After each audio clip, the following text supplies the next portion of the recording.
I'm the founder and CEO of ShareLove.Fund, and today we're going to do a 10-minute meditation for incarcerated women. Excuse me, I had a little spider, another one, about working through anger to find forgiveness.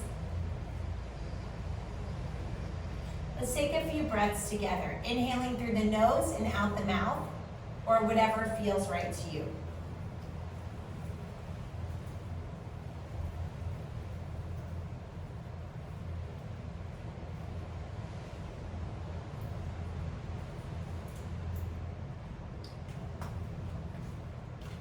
Find a comfortable position, sort of sink into it through your breath. Just noticing how you feel right now, letting your breath be natural.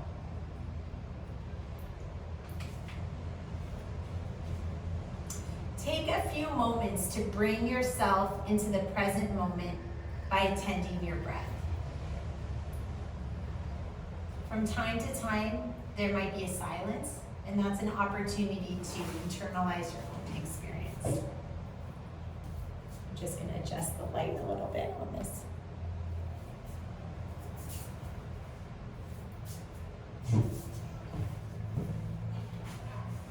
When you're ready, bring your mind to a situation at hand.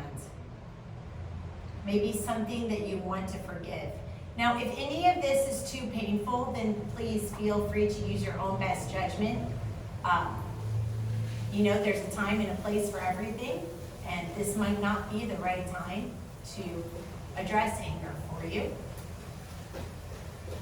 It's important to address it when you feel that you can distance yourself a little bit from the event, just as if you were watching them on a movie screen. Gently turn your attention toward any pain or discomfort. Notice any and all experiences that arise. Just notice them. If you start to feel a surge of uncomfortable feelings, you can give it a name.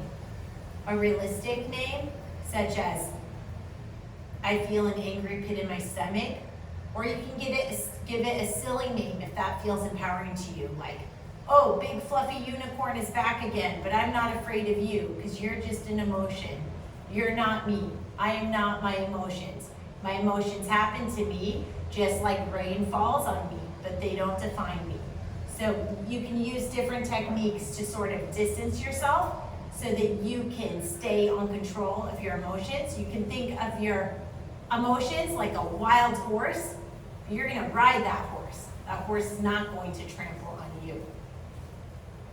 Check out any automatic judgments that you might be making, and notice any sensations that you feel in your body.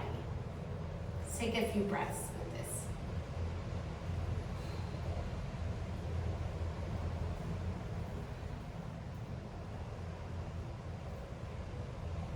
Notice if you get stuck replaying the story of what happened, or if you're arguing your case. It shouldn't have happened. They were wrong. I can't believe they did that to me. Then return to the emotions and sensations that are present right now.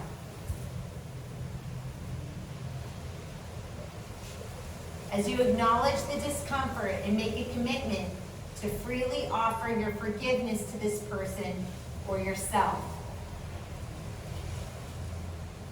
In your mind, you might say, I forgive you for making a mistake. I forgive you for making a mistake.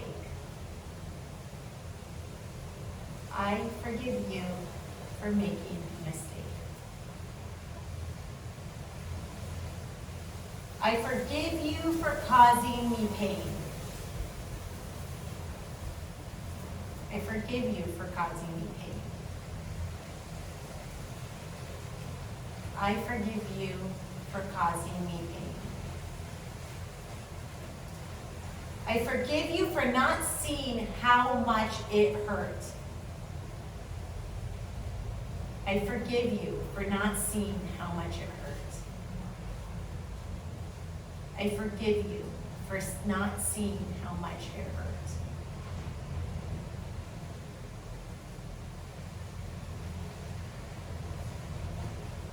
All together in your mind, you might say, I forgive you for making a mistake.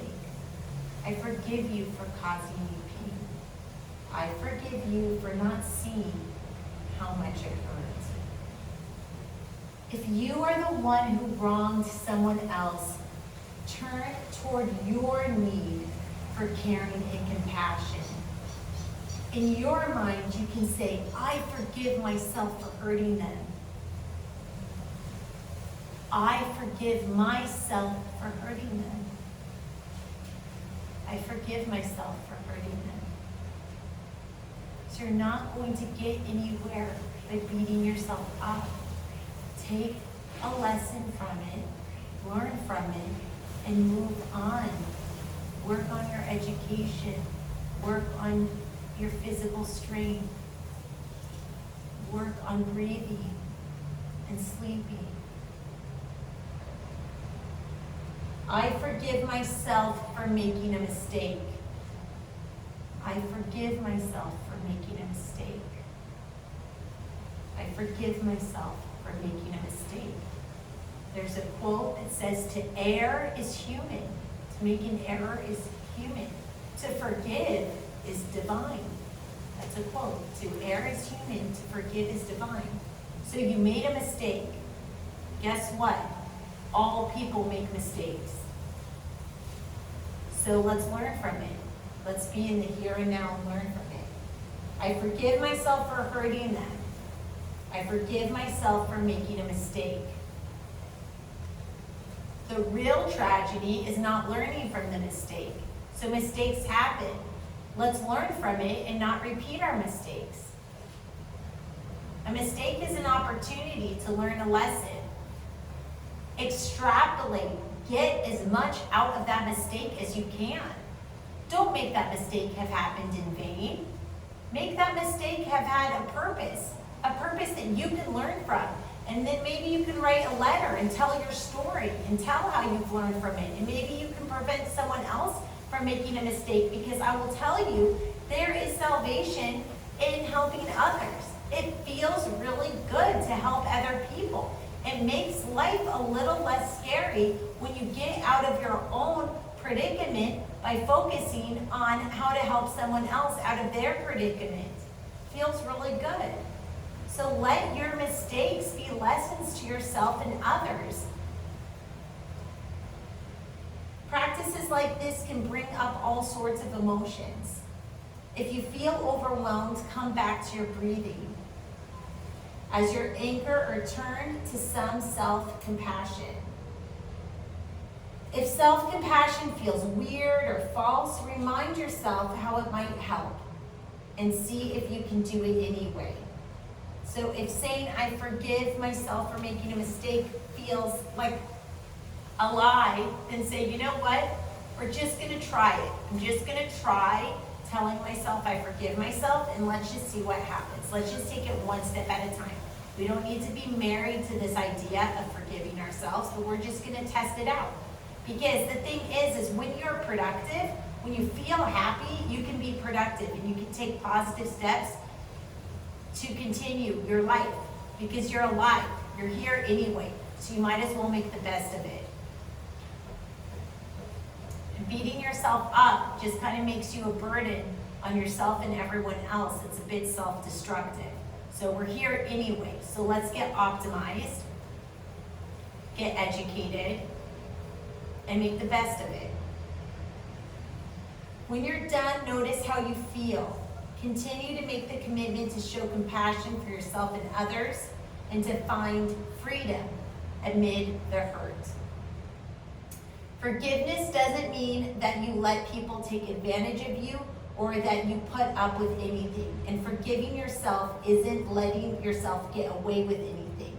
It's just about how you are relating to a past event, something that's already happened, and you're being free from the fact that you can't change the past. If someone is continually putting you down or hurting you in any way, you get to do what's best for you, including seeking help or in a non-violent way, calmly asserting yourself. And if you're not sure how to do that without provoking violence, seek help. Use mindfulness to create inner strength. If it's just words, words only have the power that you give them. So mindfulness can be a strategy to deflect the effects that words may have so that words are no longer a trigger for you. This is about how to heal yourself, how to get your hand out of the fire of anger that's burning inside. This is not about letting people get away with the pain they caused you. This is about not letting the pain they caused you still continue to hurt you every day after the event has passed. So this idea of forgiveness is about your own self-healing. It's about you. Namaste. May the light in me be the light in you. Have a blessed day.